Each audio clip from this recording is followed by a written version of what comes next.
बच्चों, हम आज आपको लाठी कहानी पढ़ाएंगे। लाठी कहानी की कथा वस्तु बताएंगे।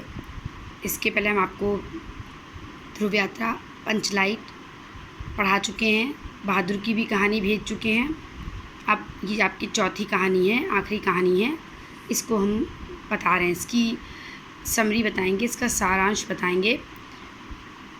पेपर में बच्चों सारांश ही आता है 80 शब्दों में, तो आप एक बार अच्छे से पढ़ लीजिएगा। देखिए, इस कहानी की लेखिका शिवानी हैं। उन्होंने ये कहानी स्त्री की व्यथा, कथा और पुरुष की मजबूरी को व्यक्त करने के लिए लिखी है। एक कप्तान है जोशी, उसका विवाह 16 वर्ष की किशोरी बानो के साथ हुआ है।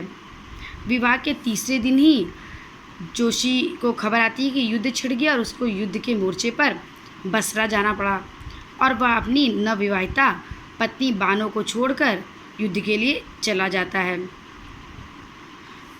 2 साल तक वो घर नहीं आता है।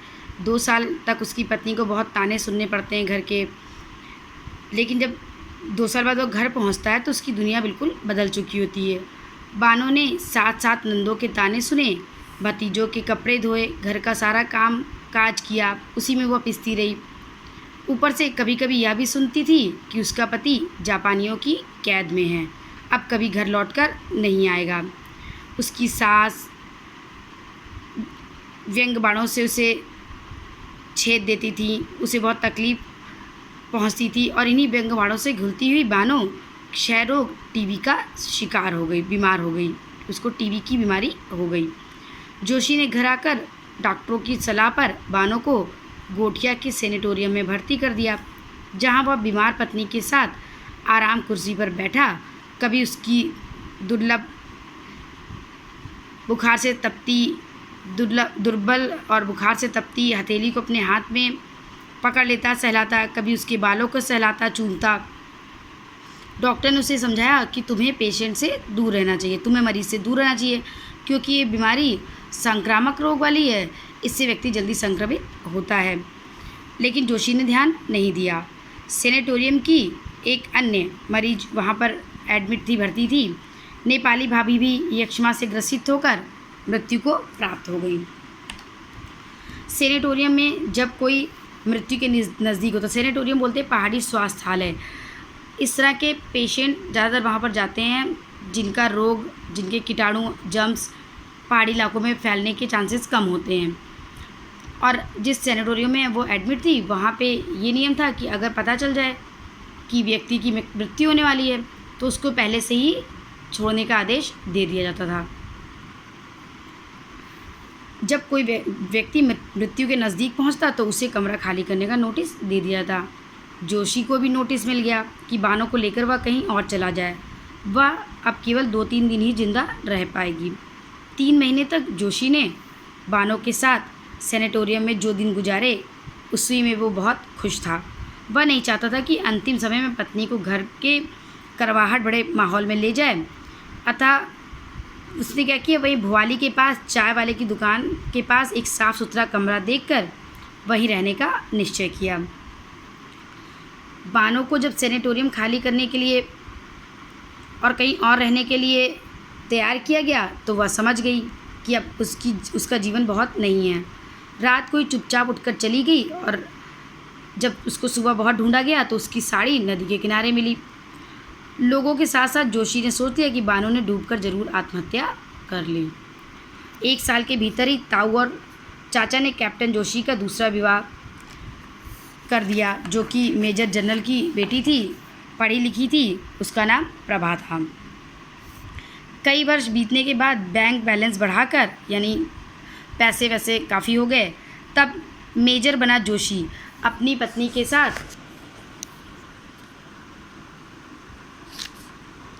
नैनीताल घूमने आया। अब उसकी कुछ तोन निकल आई थी, मतलब उम्र के साथ थोड़ी तोन निकल आई थी। उसके 2 जवान बेटे थे, उनको भी फ़ौज में कमीशन मिल गया था। नैनीताल के ग्रांड होटल में दोनों आकर के पति पत्नी प्रभा और मेजर रुके। काठ गोदाम के पास गोठिया सेनेटोरियम देखकर जोशी के मन में टीस सी उत्पन्न हुई। उसे अपनी पहली पत्नी बानो की याद आई। गाड़ी में प्रभा के साथ मेजर जोशी घूमने निकला तो चाय की दुकान पर उसने देखा कि कुछ वैष्णवियों का दल वहाँ आया था। वो चाय पीने गया, उसकी चाय पीने की इच्छा हुई। इसी दल में एक लाटी भी थी जिस पर मेजर की और प्रभा की दृष्टि एक साथ पड़ी। मेजर का शरीर सुन्न पड़ गया। क्यों? क्योंकि उसने देखा वो लाटी नहीं बल्कि वो तो बानो थी, साक्षात बानो बैठी थी जीवित, जिसको उसने मृत समझ लिया था। लाटी की जीभ कट चुकी थी, वह गूंगी थी। प्रभा ने चहकते हुए कहा, हाय, क्या है, यह गूंगी है? हेड वैष्णवी ने बताया, इसका असली नाम तो हमें नहीं पता, लेकिन हम इसे लाटी कहते हैं। हमारे गुरु महाराज को इसकी देह नदी में तैरती मिली थी। यानी अब ये कंफर्म हो गया था कि वो बानो ही थी जो नदी में डूब करके, जिसको सबने समझ लिया था कि नदी में डूब करके मर गई है। जीभड़ी कटकर कहीं गिर गई थी। हेड वैष्णवी ने कहा कि जीभ कटकर कहीं गिर गई थी, हमने इसका नाम लाटी रख दिया। हाँ, जब ये पानी में, नदी के पानी में मिली थी तो इसके गले में मंगलसूत्र था। हमारे गुरु ने गुरु मंत्र दे दिया। इसे भयंकर क्षय रोग था। बताते कि इसको टीबी की बीमारी थी, लेकिन गुरु की शरण में आते ही सब ठीक हो गई। और वो कहती है, लाटी जीभ दिखा। पर लाटी ने जीभ ना दिखाई, बस हंस दी। अब इसे अपने आदमी की भी याद नहीं, भगवान ही इसका मालिक है, ऐसा हेड वैष्णवी ने बताया, प्रभा को बताया।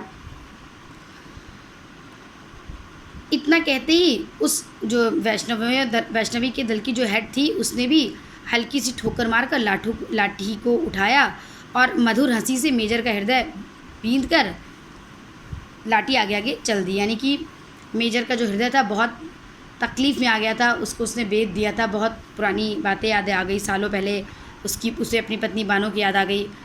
वो बहुत वहाँ रुकना चाहता था, उससे कहना चाहता था, मिलना चाहता था, ये कहना चाहता था, मेरी बानो, मेरी प्यारी बानो। लेकिन उसकी गूंगी ज़बान से पिछली ज़िंदगी ना बोल पाई। और मेजर भी अपनी ज़िंदगी की दौड़ में इतना आगे निकल चुका था कि पीछे लौटकर बिछड़ी हुई ज़िंदगी को वापस लाना अब उसके लिए एक मूर्खता थी। प्रभा ने भी कहा कि चलो चलते हैं, और मेजर वहाँ से चल पड़ा। कुछ ही पलों में वो अपने आप को खोखला समझ रहा था। उसे लगा जैसे बानो उसके लिए हमेशा के लिए मर गई। अब वाकई में प्रभु उसका सहारा है। बच्चों, लाटी कहानी का उद्देश्य लेखक ने बताया है कि मध्यम वर्गीय समाज में पति के बिना अकेली रहने वाली पत्नी का जीवन कितना तकलीफ़दायक होता है, इसी को व्यक्त कर रहा है लेखिका ने। और इसमें उनको पूर्ण सफलता भी मिली है। लेखिका ने यह भी संदेश दिया है कि आज की महिला ही महिला का शोषण करती है, जैसे लाटी को उसके परिवार वाले ही तकलीफ़ देते थे। इसे उन्होंने अपने दृष्टिकोण में बताया है। लेखिका ने एक उद्देश्य यह भी बताया है कि अगर अपनों की सहानुभूति मिलती है, साथ मिलता है, तो टीबी बहुत बड़ी बीमारी नहीं है। टीबी जैसे असाध्य रोग पर भी हम विजय प्राप्त कर सकते हैं। जैसे बताया कि वहीं देखिए एक लंबी चौड़ी नेपालीन भाभी जिसका कोई नहीं था, वो दम तोड़ देती है, और जो बानो होती है उसका क्षय रोग भी बाल माँ का नहीं कर पाता है, वो स्वस्थ हो जाती है। बच्चों, इसको पढ़ लीजिएगा, इसकी समरी अच्छे से याद कर